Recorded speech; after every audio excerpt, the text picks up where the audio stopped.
Hi, welcome to Guitar Talk. My name is Stan Biankowitz. To my right is the infamous Ken Unack, and to my left is the infamous Mark Armstrong. We've been talking a lot about blues, and we're going to go on in the series by getting into a little bit more of electricity. In the movie, what was it, Crossroads. In the movie Crossroads, they said that Muddy Waters invented electricity, and we're going to discuss how riff blues may have started, what resources these people had to come up with riff blues, and in doing so, I'm bringing it over to Ken Unack.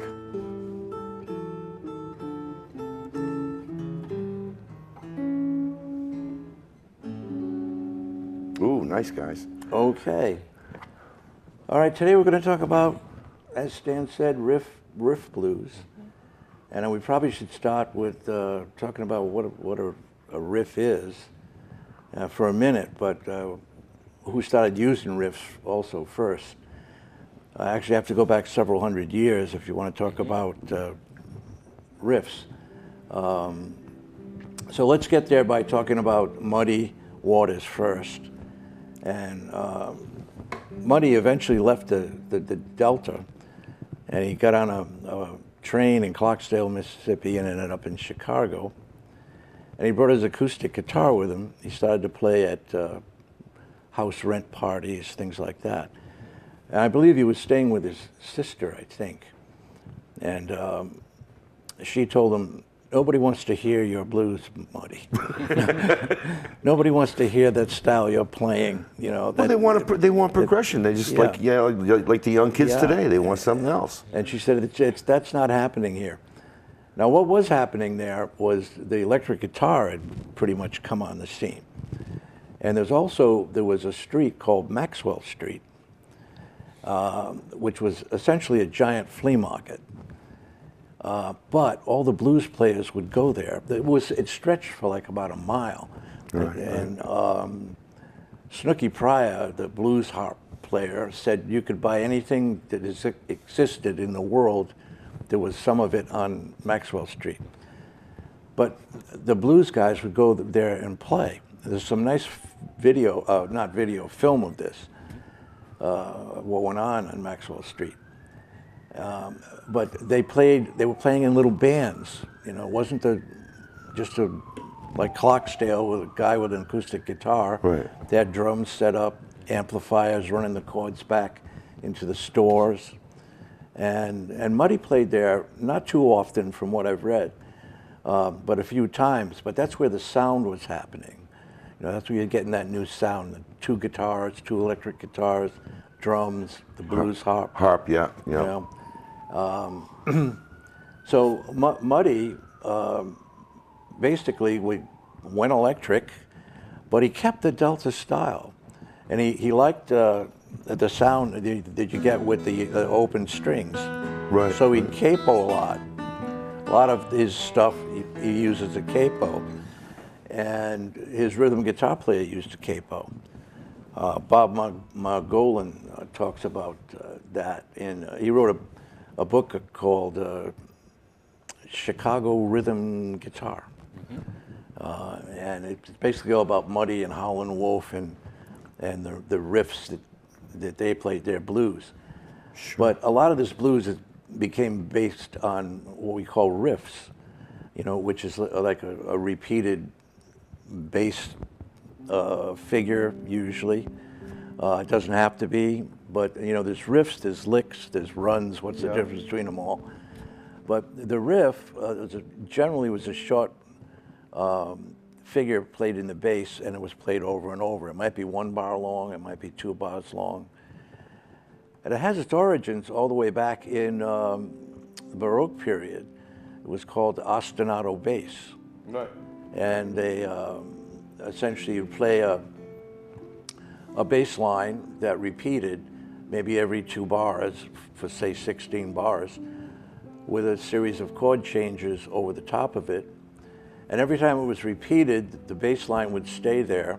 The chord changes would usually stay there, but the melody would vary. Right. So it was the basis for a theme and variations. And if you look at the blues and how the riffs are used, it's very similar. You have this repetitive melodic figure going on, but everything is, the actual, say, song, the melody, or the soloing is changing all the time over the top. Well, it's very similar to, without having the ostinato, going one step before the ostinato, which would be pedal tone. Oh, pedal tone, yeah, exactly. So now you would have that running pedal tone going through, and it would be the same thing, but instead of having an ostinato bass line repeating itself, it would just have one note going across. And of course the chords would change across the one note, and so would the melody as it progressed. But usually once the chords got established, they would stay, and then the melody would be the one that would take the variable at that point. Yeah. So yeah, so it would go into this ostinato line and just keep on going. And some of them were very simple, like the proverbial "Baby, please don't go."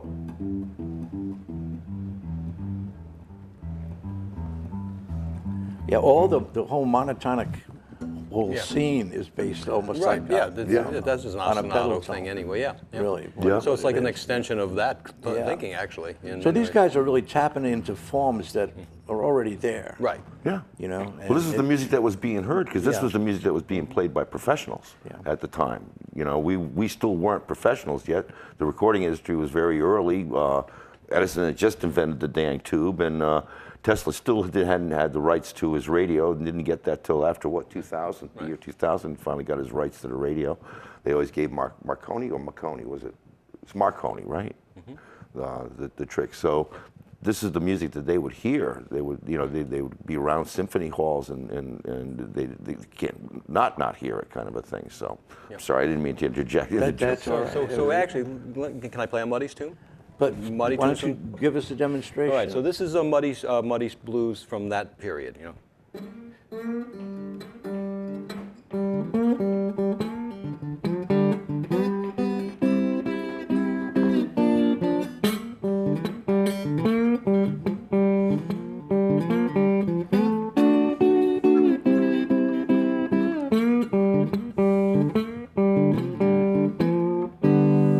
Yeah. Something like that. And so we'd have that repetitive little lick, and that was the ostinato figure. And then everything else would just fit into the blues form, basically, in his own way, because it also has some quirkiness of how it goes to the chords, as like a lot of those guys did, you know. So it's interesting, because I've listened to 3 or 4 different versions of that song, and rhythmically they're all different.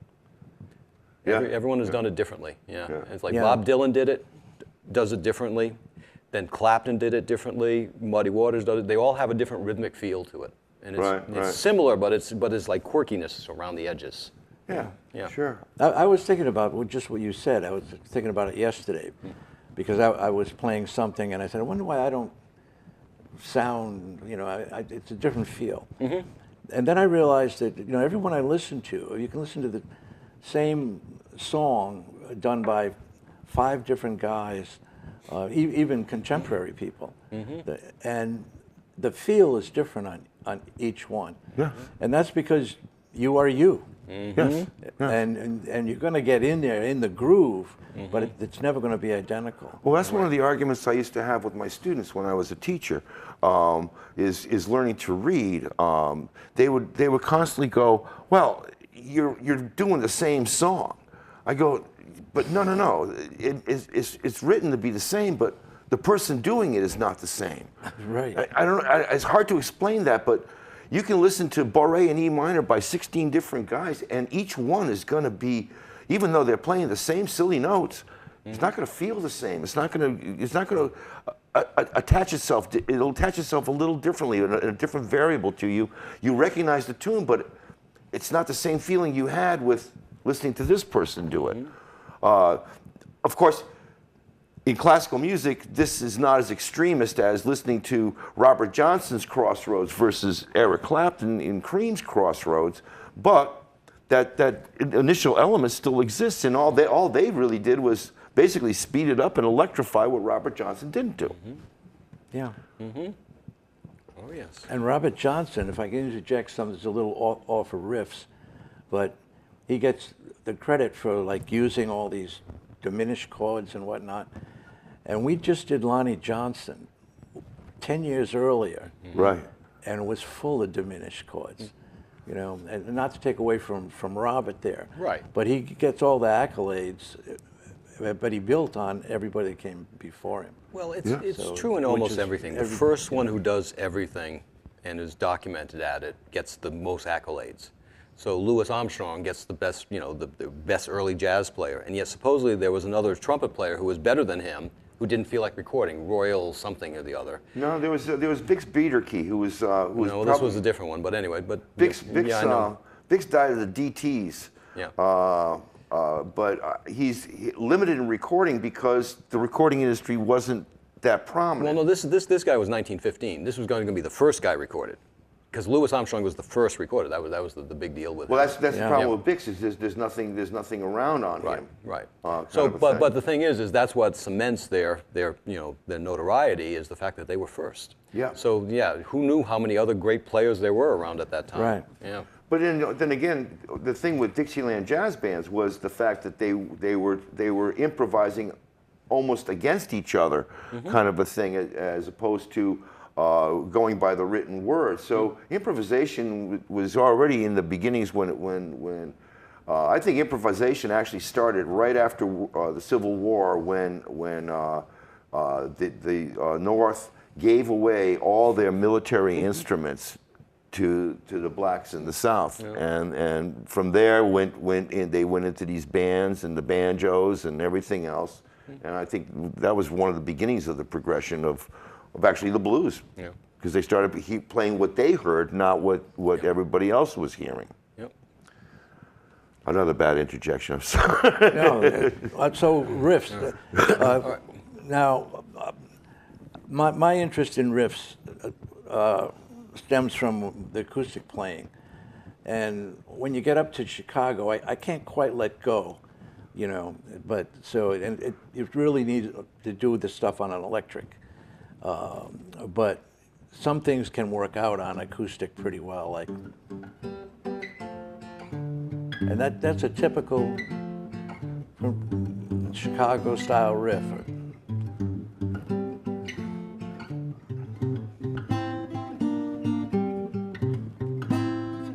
You hear that all over. It works well on acoustic.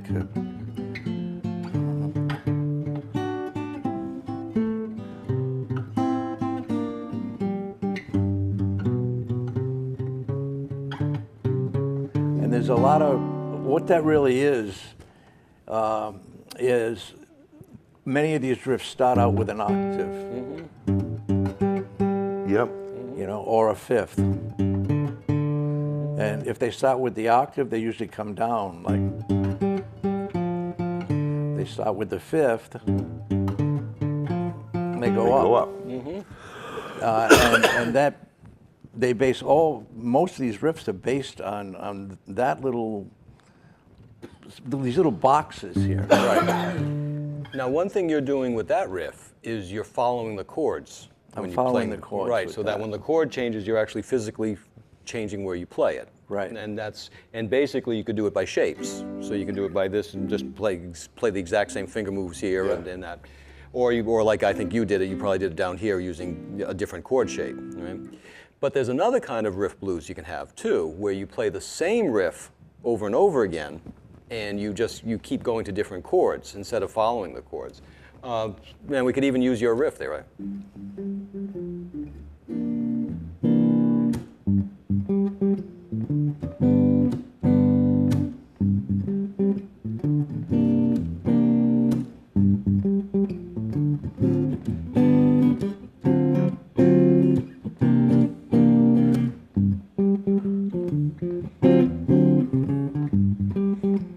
Right, and just keep using that same riff over and over and keep coming back to it. And that's another As the ostinato bass line. Correct, but that's truly just that one idea. And that's a lot of John Lee Hooker's kind of stuff, and and other kinds of players like in that build. Yep.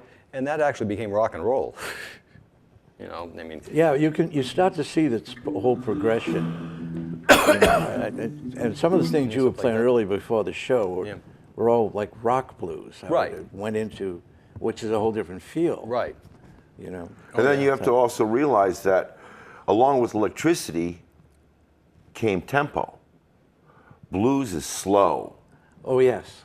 And now with electric, blues isn't slow anymore. No. Blues is achieving gospel-esque speed, kind of a thing. So that's another thing that's happened with the riffs. Right. And in the day of, let's say, Robert Johnson, a lot of players would use the same melodies, but they would come up with a different riff for the beginning of the song and an altered set of lyrics for the song to be played. So in, what was it, Dust My Broom, Clean My Room, they would use similar tags. But it's like we were talking in the first shows, the vocals would be almost a humorous thing, kind of a thing, and they would use the same tags and use a different riff to ignite it as their song versus the other person's song. Exactly. I think Kokomo Blues is a scrap of Blackwell, and it's going to Kokomo, and Robert Johnson took it almost note for note, if you listen to the two, and it became Sweet Home Chicago. Mm-hmm. Yeah. And there's a couple of other of his tunes that are traceable right back to another player. Mm-hmm. And essentially, he's adding a new little lick. One of the things they did it was play off of chord shapes, which you could probably show us some more than I can. But this A shape here, this was a big shape to.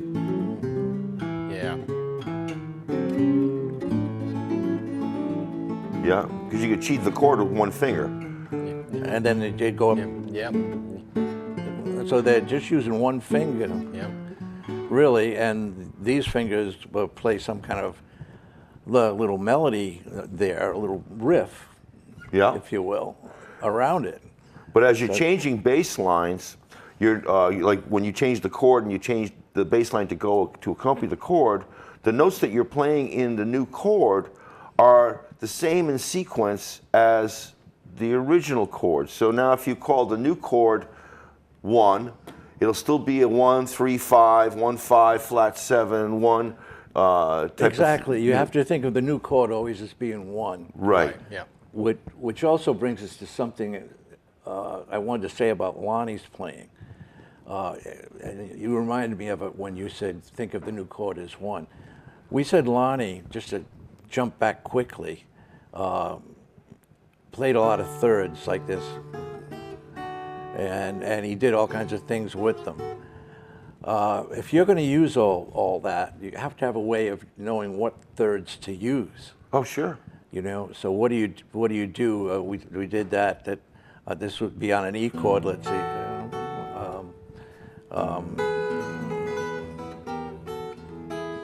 But what if I want to do that on an A? Now I can move the whole thing. I can't quite reach it on this guitar. But if I want to start somewhere else, how do you build the thirds? Like maybe I'd start here. Right. Now, why didn't I use, now that's a third, G and B, it's a minor. Why didn't I use the G sharp and B, which is the major?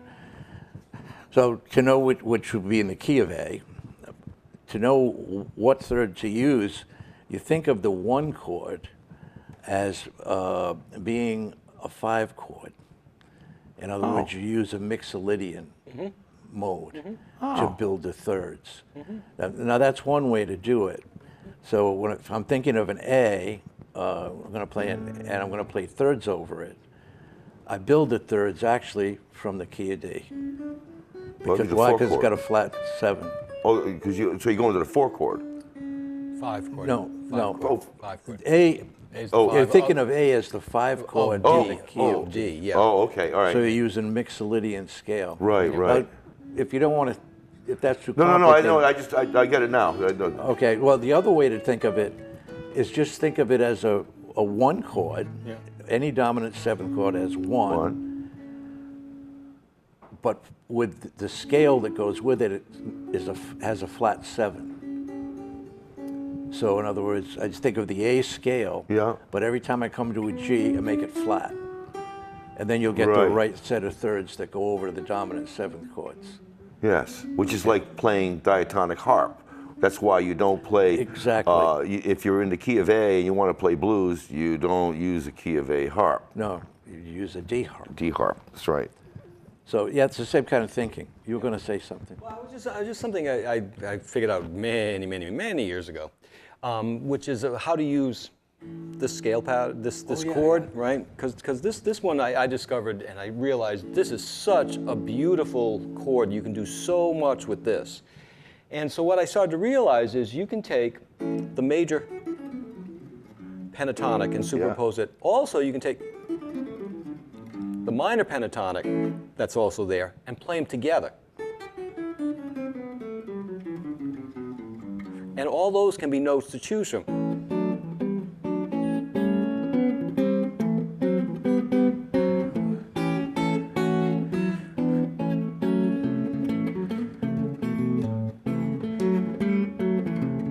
And then that.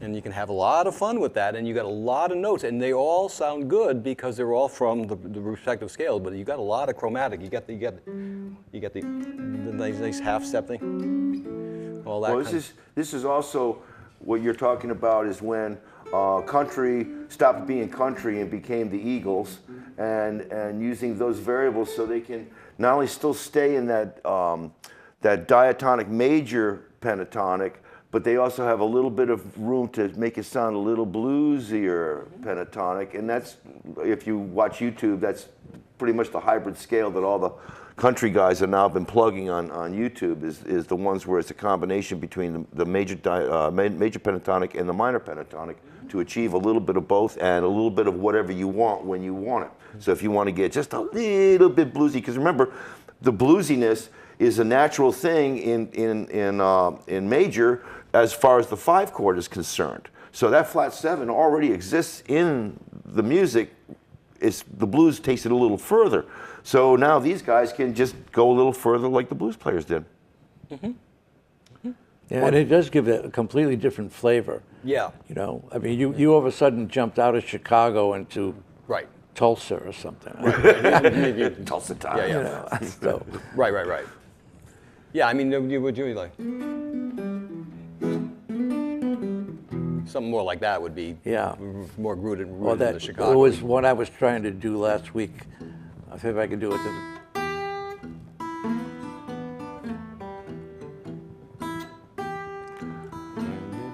Smokestack Lightning. Yeah. That's pure Howlin' Wolf, Chicago. Rolling Stones. Yeah, well, yeah, well. Yeah, that's.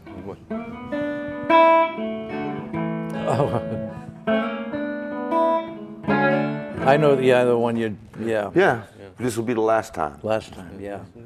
Yes. Yeah, Yes. so, yeah, taken right from British band, they're the ones that brought the blues licks back to us, kind of a thing, was those guys. And Yeah. ironically, it's Well, because yeah. of lack of prejudice. They actually liked the blues. Yeah.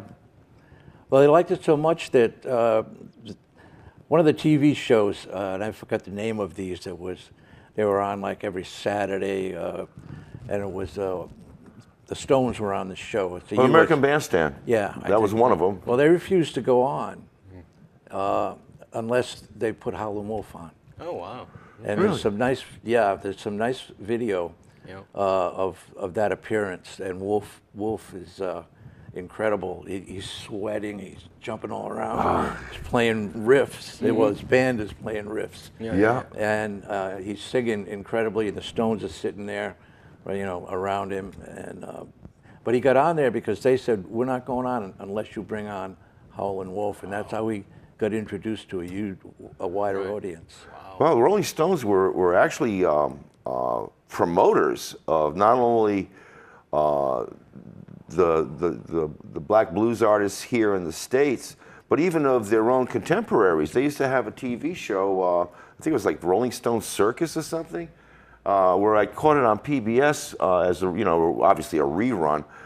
Keith and Mick are like wicked young; they were still in their 20s, but they had the Who on. and which was probably one of the most excellent performances I've ever seen the Who ever do, was on the show. They blew everybody else away. They had the Who, they had themselves, they had, and then they had at the end they sang, Mick and Keith sang together, but I guess Keith was already into the drug world. But at any rate, they promoted everybody, including them, not only themselves but other people. They had their own little show for a while, kind of a thing. So the Stones definitely did a lot of magic for the blues world and stuff, because they were more than the Beatles. The Beatles were more what's one of what they called over there skiffle, which is more like rockabilly kind of roots, as opposed to the blues roots, which the Stones had, and took their name from a Muddy Waters tune, Rolling Stones. We got a couple of minutes left, guys. You want to just let's demo a couple of these riffs. Let's pick a here's tune. what I want. This is very simple. One and maybe Mark could play some. It's a ninth basically, without the nine. Right. Okay, the way I'm playing it. Yep. The nine would add this note here, but I'm playing it. Yeah, there you go. So what was I doing? Dum, dum, bum, bum, bum.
So I hope you've enjoyed Guitar Talk. We're going to do a little bit more handwork on the next show, where we're just going to be playing all riff blues and a little less discussion and a little bit more playing. I hope you had a good time watching us today. Please join us next time. Thank you so much.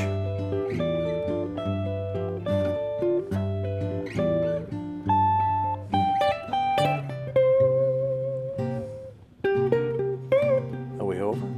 Keep going. 12 seconds.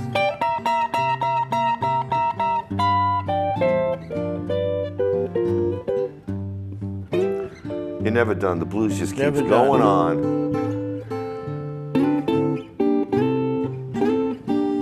on. All right, and guys.